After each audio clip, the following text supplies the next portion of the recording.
Right. Well, Good. I That hope, sounds pretty good. I Would you hope, like some more questions? yeah, and I'm going to change the scene, our lovely faces again, while you give me the next question. Okay. Another one from Jenny. Jan reads all the questions, doesn't he? Unless I get there first. Yep. One from Munzer with a similar one from BB Game Dev. So I'm actually going to put these both together. Okay, sounds good. From Munzer, we have, is there a way to save export preferences? And from BB Game Dev, by the way, can you somehow save export settings for a given blend file? It always resets to defaults between Blender restarts. So that is actually a great question. The first one is yes, write a Python script, and then all of your defaults are there.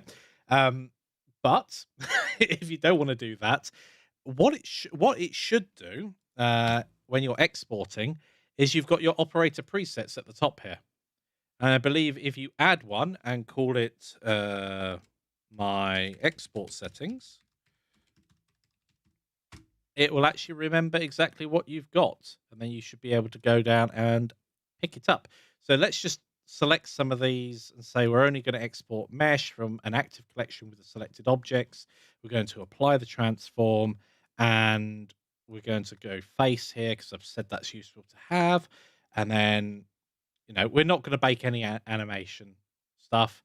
And I'm just going to put, I dump this somewhere. I dump it on my desktop and clean it up later. Export the FBX, and then when we go back to it, it will remember it as you were saying. It will remember that it's what it was doing previously. And what we should be able to do is then press Add again, and I'm going to call this New Settings, and click OK. And then hopefully, what we can do is quit Blender completely, reopen Blender.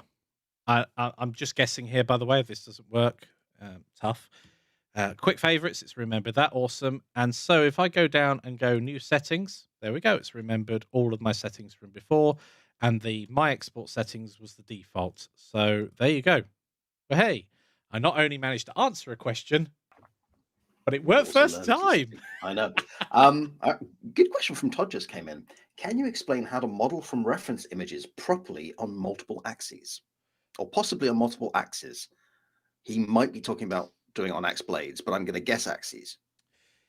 So you bring in your reference material, whatever it happens to be, and you put it on your views. That's pretty straightforward, and you align them and everything. But there's always this issue when you're modeling from reference images that sometimes they don't line up. And one of the key things is there to not worry about that too much. It's there as a guide more than Axis. It's more there as a guide to make sure that you get your general proportions right, that the wheel, if it's a car, the wheel's roughly the right size, it's the right length, the proportions are right. That's one of the key things there.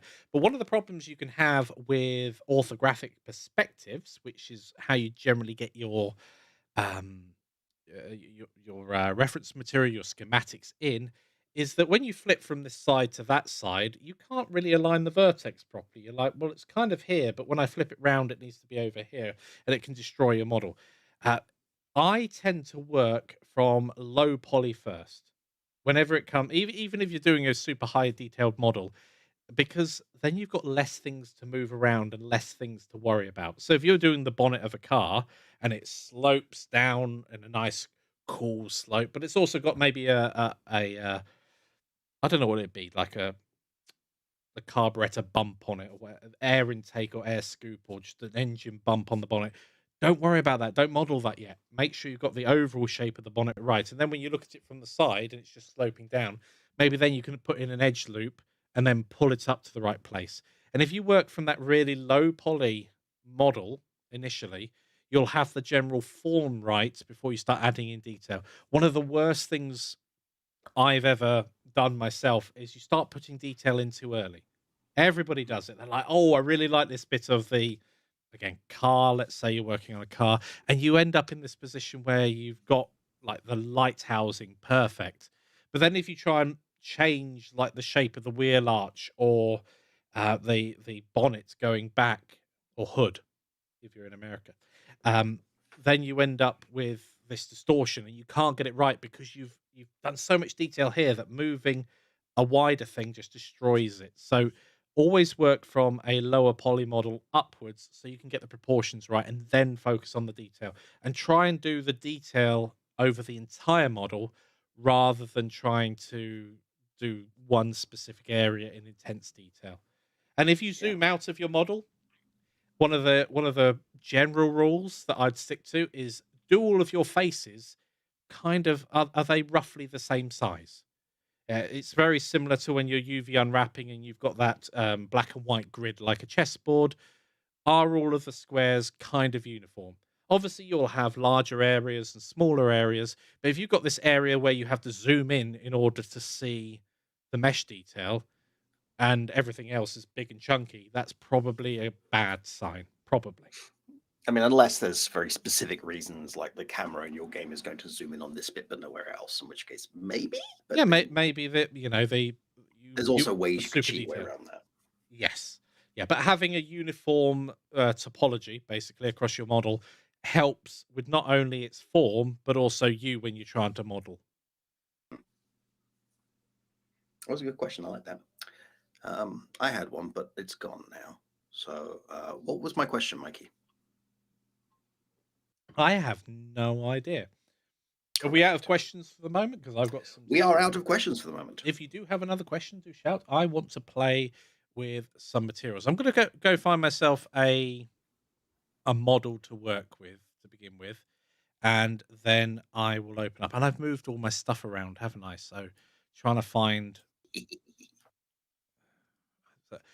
For those who don't know, about a month ago, I bought a new SSD from my computer, and I decided to record the entire process.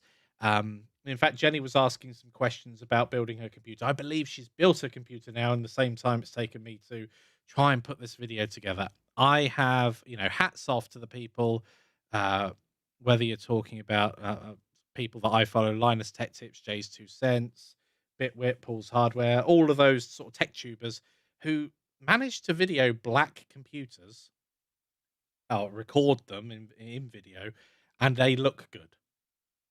Now, I mean, my Are they computer, using a black light? I haven't. No, that would be even worse. So I cleaned my computer. I've got microfiber cloth, lightly damped it and cleaned the thing down. And then I start recording. I'm like, why is it all grey? And why can I see fingerprints everywhere? Oh my! And I was just like, well, I've got to concede at this point that it's not going to look beautiful. Okay, I learned something really cool related to light. To explain why I got there, I'm going to take what you just said and then Yeah. tell a very brief story about when I was an undergrad and we were doing our final, which was a group directed piece. So each of us were directing a little scene. Yes. And we were getting ready for the tech rehearsal, which is basically putting everything together the day before the dress rehearsal, the day before our performance, which is when we're graded. And one guy had done no work. And everyone's journaling, so it's quite clear he's done no work. So he comes up to me and says, yeah, I don't want to help with the tech. And I said, David, you don't know what you're doing. You've never been up a ladder. You don't know any of the lamps. We can't use you. He's like, you've got to use me or I'll fail. So I said, all right, can you go to the store and get me some black lighting gel?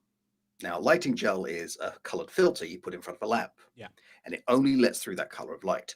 Black lighting gel only lets through the absence of light.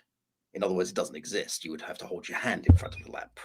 But he was gone for 4 hours and he came back furious because he'd been waiting outside the storeroom, waiting for the professor to be free and come through. Okay, so that's a quick little thing. And the reason why that's funny or mean is because in theater lighting, we're using subtractive light. The filter subtracts everything but this color. Yeah. If you've got black, you're subtracting everything. Doesn't work. Okay. Which led me to think, why are the primaries different for emittive rather than reflective light? I still don't know exactly why, but I did find something out. The primaries in reflective light, in paint, in pigment, are not actually red, yellow, blue. Yeah. They're cyan, magenta, and the other one. Yeah. The primaries in pigment are the secondaries in light, and the secondaries in light are the primaries in pigment. Why? Because raisins. Yes. But trying to make children use cyan, magenta, and yellow to paint something